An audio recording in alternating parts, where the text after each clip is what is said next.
This is our car. We made it to Cumberland Gap. Wasn't that bad a drive. It's just down 75 and on 25. Stopped at the visitor center and we came to this Wilderness Road campground in Virginia. And this is our tent we just set up and all our food. And that's Mike and Hannah. This is a really nice campsite. And it's a nice sunny day. There's a bathroom down there. And it has electric and water. It's a Cumberland Gap tunnel. A modern way to get across the gap.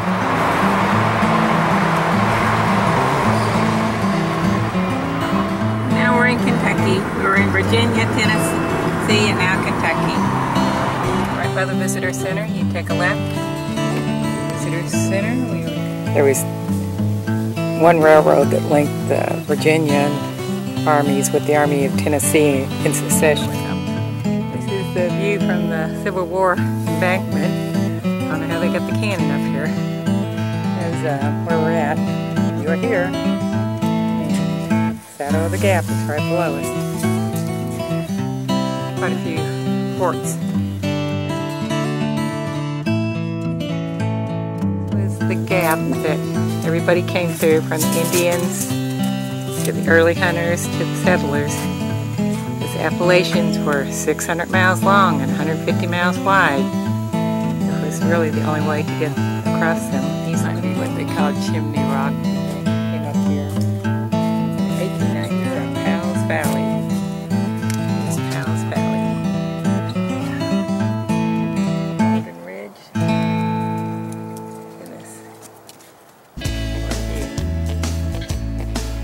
Right below us.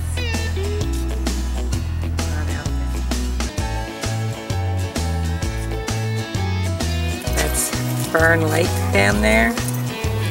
Middlesboro over there. That's how we drove in. The visitor center. Okay. Right below us is Virginia, and then Tennessee's right there.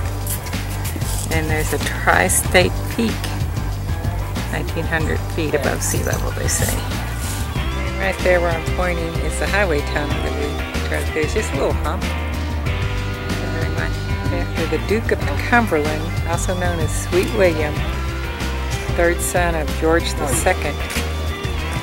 Somehow he got this place in the American wilderness named after him. We're at Pinnacle, looking at a whole bunch of states here. Enjoying yourself? Mm-hmm. Yes, I am. Right over Tennessee and Virginia. Break from the hot sun. Between Tennessee, Virginia, and Kentucky, and it all started in 1665. Somebody who never saw it, King Charles II. Thomas Walker, who came over the mountain in 1750. With Virginia real estate speculators. And this was built in 1907 as an illustration of how much better roads would be. We believe we're at the Saddle of the Gap, where pioneers and Civil War soldiers came.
cleaning up the campsite.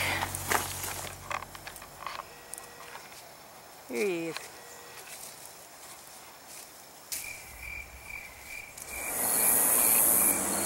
The Daniel Boone parking lot. Daniel Boone, 7th of June, 1769. He traveled through a mountainous wilderness in a westward direction. They found themselves on the Red River, and from the top of an eminence saw with pleasure the beautiful level of Kentucky. We found abundance of wild beasts in that forest. Heard about it in 1776. And this fellow said his circumstances were low in the world and he had a young and growing family. He concluded to go and see for himself, although it was a great undertaking. This looks like a pleasant walk. And get a little view of the mountains that the pioneers are looking for a flat place. Nice little waterfall stream. Very nice. Yeah. Like, yay! This was the warrior's path where the Cherokee traveled up to where the Shawnee lived in Ohio this way. And the first Englishman was a backwoods trader, Gabriel Arthur, who in 1674 was captured by the Shawnee, and he passed through here. That was almost 75 years before Dr. Thomas Walker. We reached the iron furnace. On a typical day, 6.5 tons of iron ore, 625 bushels of charcoal made by 16.5 cords of wood. That would be 52 trees. That's every day. And 1,500 pounds of limestone, and all that would produce 3 tons of iron. So they needed the water, which they have, to run the bellows. We needed the iron ore deposits, which were close to the surface. And of course, limestone, this big cave area, and the firewood. They had everything here. And so they built this hammer mill, and they sold it to local blacksmiths, or shipped it down from the 1800s of what it looked like. It's called the New Leaves. What it looks like from the parking lot. The iron furnace parking lot, but there's no the entrance to Pineville, and it looks strangely like a floodgate to me, which it may well be, with the dairy queue.